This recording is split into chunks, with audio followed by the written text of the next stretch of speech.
앞에 단종, 세조까지 이야기했고 이제 예종 차례인데 사실 예종에 딱히 관심이 없습니다. 캐릭터로서의 매력을 잘 느끼지 못하거든요. 또 예종을 다룰 때 빠질 수 없는 남이 장군도 저는 개인적으로 별 생각이 없습니다. 장수로서의 능력 말고는 그다지 뭐 대단한 게 있었나? 싶은 게 완전 제 개인적 생각입니다.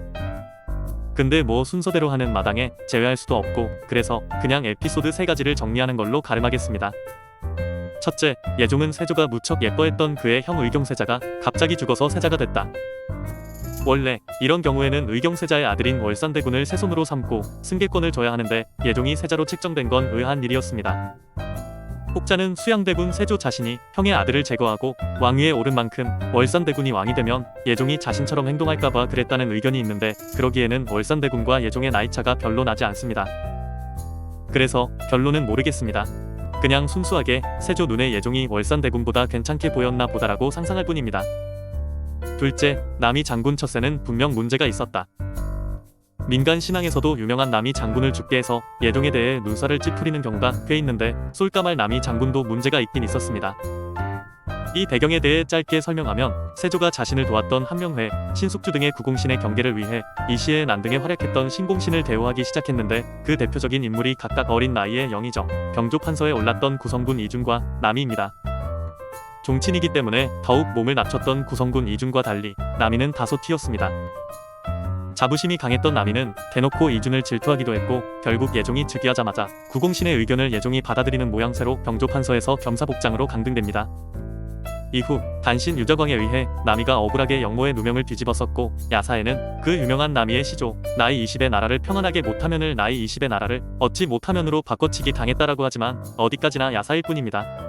남이는 영모까지는 불분명하지만 국문의 상황을 살펴보면 최소한 구공신들에게는 무력 행위를 하려고 한 것으로 보입니다.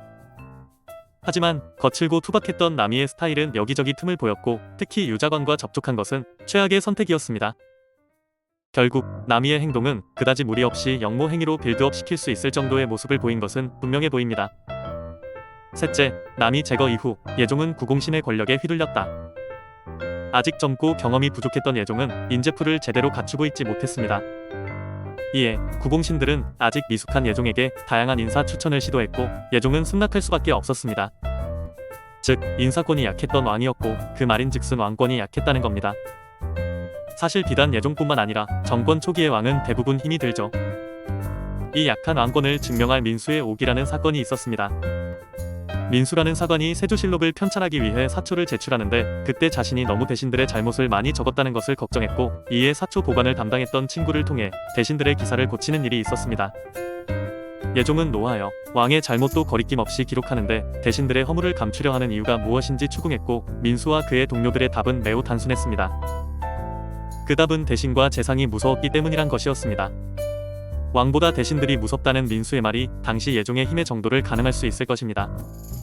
이후 별거 없습니다. 재위기간 1년 남짓이었던 왕이었으니까요. 예종은 족질로 짧은 생을 마감합니다. 후대에 독살설이 나오기도 했지만 근거는 전혀 없습니다. 예종 이야기는 여기까지입니다. 다음 컨텐츠는 성종을 다루겠습니다. 구독과 좋아요 부탁드립니다. 감사합니다.